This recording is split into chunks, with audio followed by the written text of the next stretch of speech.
शिवपुराण में भक्तगणों आज आपको शिवलिंग की स्थापना, उसके लक्षण और पूजन की विधि का वर्णन तथा शिवपद की प्राप्ति कराने वाले सत्कर्मों का विवेचन की कथा आपको बताऊंगा। आप उसको ध्यानपूर्वक सुने। कथा सुनी। ऋषि ने पूछा, सूत जी, शिवलिंग की स्थापना कैसे की जाती है, उसका लक्षण क्या है तथा उसकी पूजा कैसे करनी चाहिए, किस देश काल में करनी चाहिए और किस द्रव्य के द्वारा उसका निर्माण होना चाहिए। सूत जी ने कहा, महर्षि, मैं तुम लोगों के लिए इस विषय का वर्णन करता हूं, ध्यान देकर सुनो और समझो। अनुकूल एवं शुभ समय में किसी पवित्र तीर्थ में, नदी आदि के तट पर अपनी रुचि के अनुसार ऐसी जगह शिवलिंग की स्थापना करनी चाहिए जहां नित्य पूजन हो सके। पार्थिव द्रव्य से, जलमय द्रव्य से अथवा तेज से पदार्थ से अपनी रुचि के अनुसार कल्पोक्त लक्षणों से युक्त शिवलिंग का निर्माण करके उसकी पूजा करने से उपासक को उस पूजन का पूरा फल प्राप्त होता है। संपूर्ण शुभ लक्षणों से युक्त शिवलिंग की यदि पूजा की जाए तो वह तत्काल पूजा का फल देने वाला होता है। यदि चल प्रतिष्ठा करनी हो तो इसके लिए छोटा सा शिवलिंग अथवा विग्रह श्रेष्ठ माना जाता है, और यदि अचल प्रतिष्ठा करनी हो तो स्थूल शिवलिंग अथवा विग्रह अच्छा माना गया है। उत्तम लक्षणों से युक्त शिवलिंग की पीठ से स्थापना करनी चाहिए। शिवलिंग का पीठ मंडलाकार, गोल, चकोर, त्रिकोण अथवा खाट के पाए की भांति ऊपर नीचे मोटा और बीच में पतला होना चाहिए। ऐसा लिंग पीठ महान फल देने वाला होता है। पहले मिट्टी से, पयस्तर आदि से अथवा लोहे आदि से शिवलिंग का निर्माण करना चाहिए। जिस द्रव्य से शिवलिंग का निर्माण हो उसी से उसका पीठ भी बनाना चाहिए। यही स्थावर अचल प्रतिष्ठा वाले शिवलिंग का विशेष महत्व है। चर अचल प्रतिष्ठा वाले शिवलिंग में भी लिंग और पीठ का एक ही उपादान होना चाहिए, किंतु बाण लिंग के लिए यह नियम नहीं है। लिंग की लंबाई निर्माण करता या स्थापना करने वाले यजमान के 12 अंगुल के बराबर होना चाहिए। ऐसे ही शिवलिंग को उत्तम कहा गया। इससे कम लंबाई हो तो फल में कमी आ जाती है, अथवा अधिक हो तो कोई दोष की बात नहीं है। चल लिंग में भी वैसा ही नियम है। उसकी लंबाई कम से कम कर्ता की अंगुल के बराबर होनी चाहिए। उससे छोटा होने पर अल्प फल मिलता है, किंतु उससे अधिक होना दोष की बात नहीं है। यजमान को चाहिए कि वह पहले ही शिल्प शास्त्र के अनुसार एक विमान या देवालय बनवाए जो देवगणों की मूर्तियों से अलंकृत हो। उसका गर्भगृह बहुत ही सुंदर, सुदृढ़ और दर्पण के समान स्वच्छ हो। उससे 9 प्रकार के रत्नों से विभूषित किया गया हो। उसमें पूर्व और पश्चिम दिशा में 2 मुख्य द्वार हों। जहाँ शिवलिंग की स्थापना करनी हो उस स्थान के गर्त में लीलम, लाल, मयूर, श्याम, मकरद, मोती, मूंगा, गोमेद और हीरा, इन 9 रत्नों को तथा अन्य महत्वपूर्ण द्रव्यों को वैदिक मंत्रों के साथ छोड़े। सगोजात आदि 5 वैदिक मंत्रों द्वारा शिवलिंग का 5 स्थानों में कर्मशः पूजन करके अग्नि में हवस्य की अनेक आहुतियां दें और परिवार सहित मेरी पूजा करके गुरु स्वरूप आचार्य को धन से तथा बंधु बांधवों को मन चाहे वस्तु से संतुष्ट करे।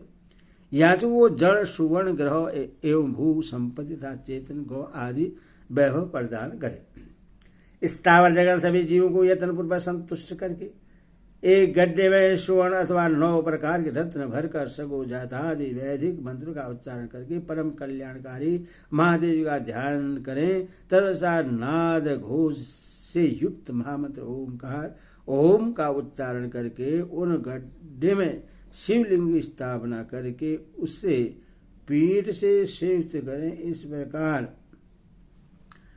पेट युक्त लिंग की स्थापना करके उससे नित्य लेप दीर्घ काल तक टिके रहने वाले मसाले से जोड़कर स्थिर करें। इसी प्रकार वहां परस्पर सुंदर बेर मूर्ति की भी स्थापना करनी चाहिए।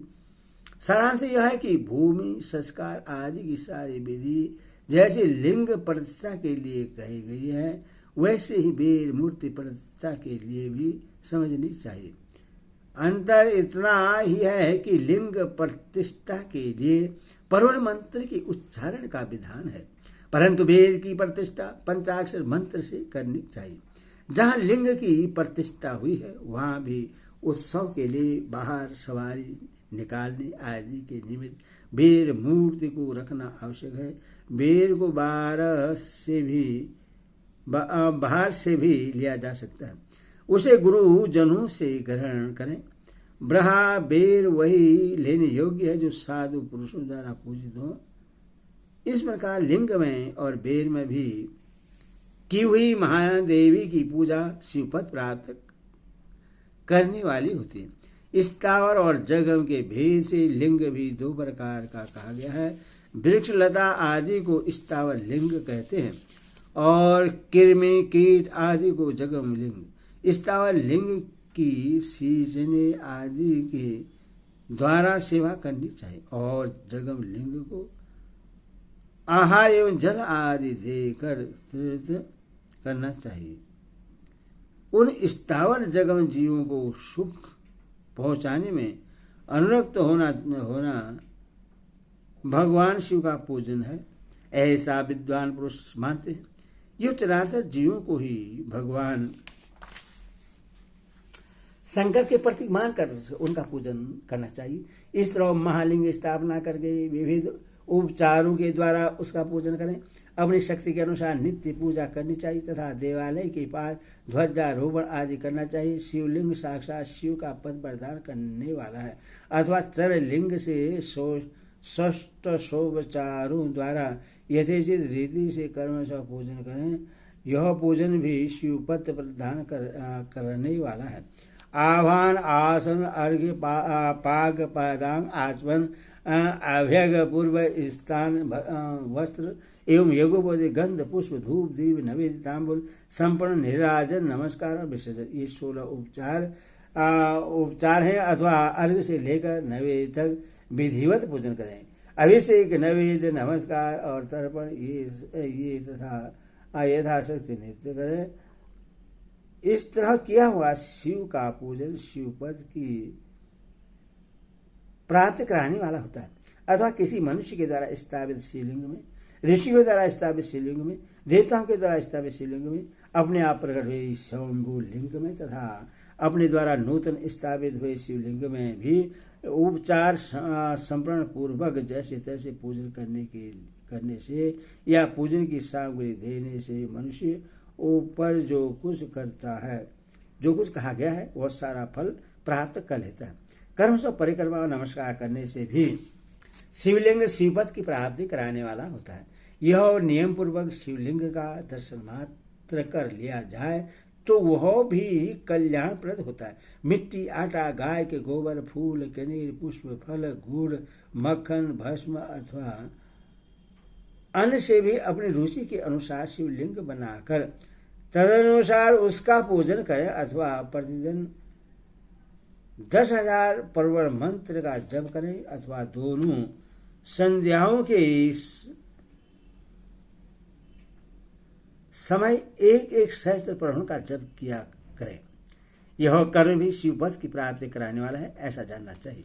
जब काल में मकरांत परवड़ का उच्चारण मन की शुद्धि करने वाला होता है। समाधि में मानसिक पूजा का विधान है तथा अन्य सब समय भी उपासु जब ही करना चाहिए।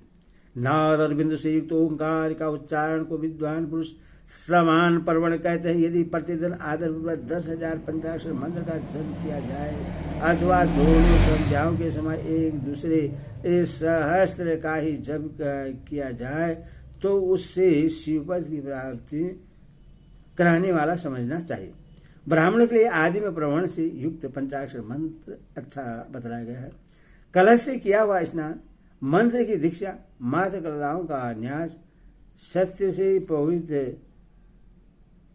अंतकरण वाला ब्राह्मण तथा ज्ञानी गुरु, इन सबको उत्तम माना गया है। द्विजों के लिए नमः शिवाय का उच्चारण का विधान है।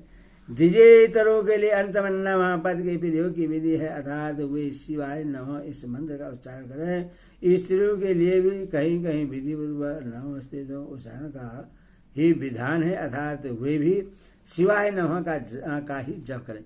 कोई कोई ऋषि ब्राह्मण की स्त्रियों के लिए नमः पूर्वक शिवाय के नमः जप की अनुमति देते हैं, अर्थात वे नमः शिवाय का जप करें।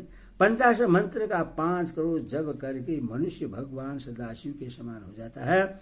1, 2, 3 अथवा 4 करोड़ का जप करने से कर्म हो जाता है। 1, 2 या 3 अथवा 4 करोड़ का जप करने से कर्मश ब्रह्मा विष्णु रुद्र तथा महेश्वर का पद प्राप्त होता है।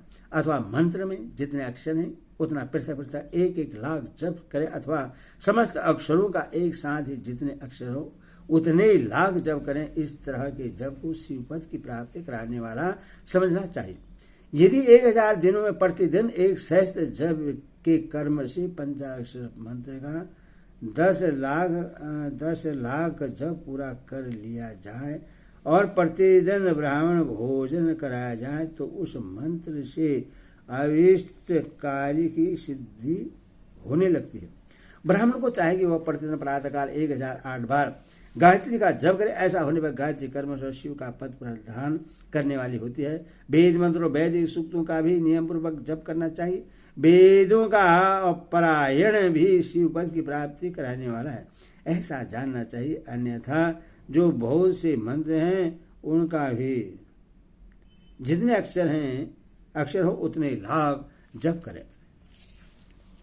इस प्रकार जो यथाशक्ति जप करता है वह कर्म स्व शिवपद मोक्ष प्राप्त कर लेता है।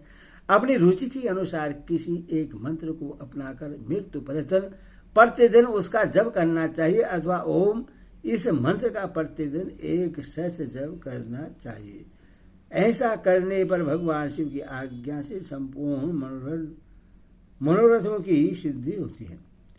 जो मनुष्य भगवान शिव के लिए फुलवाड़ी या बगीचा आदि लगाता है अथवा शिव के सेवा कार्य के लिए मंदिर में झाड़ने बुहारने आदि की व्यवस्था करता है, वह इस पुण्य कर्म को करके शिवपद प्राप्त कर लेता है।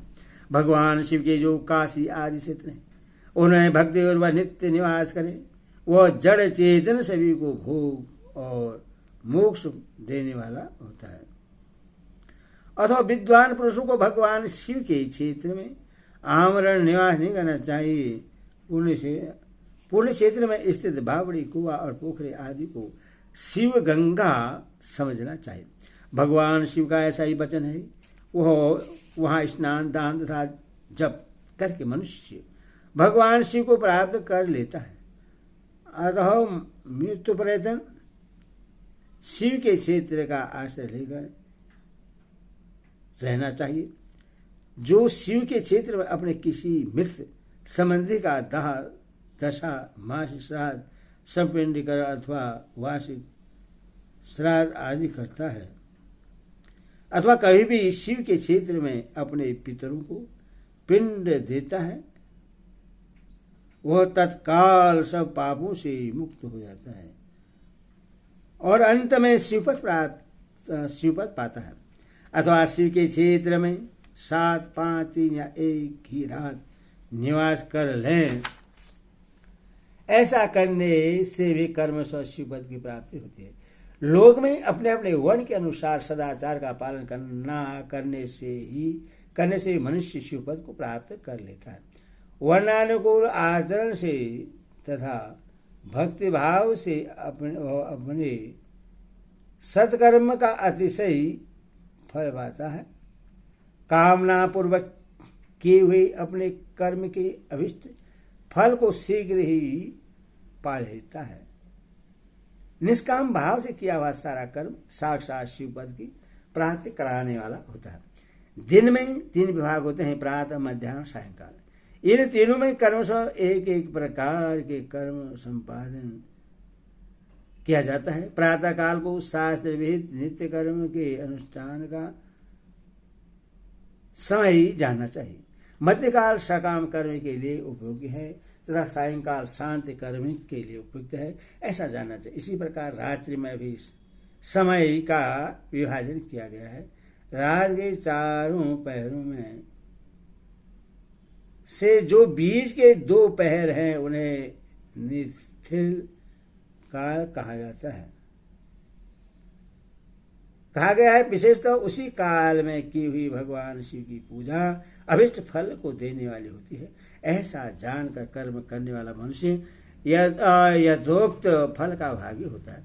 विशेषतः कलयुग में कर्म से ही फल की सिद्धि होती है। अपने अपने अधिकार के अनुसार ऊपर कहे गए किसी भी कर्म के द्वारा शिव आराधना करने वाला पुरुष यदि सदाचारी है और पाप से डरता है तो वह उन कर्मों को पूरा फल अवश्य प्राप्त कर लेता है।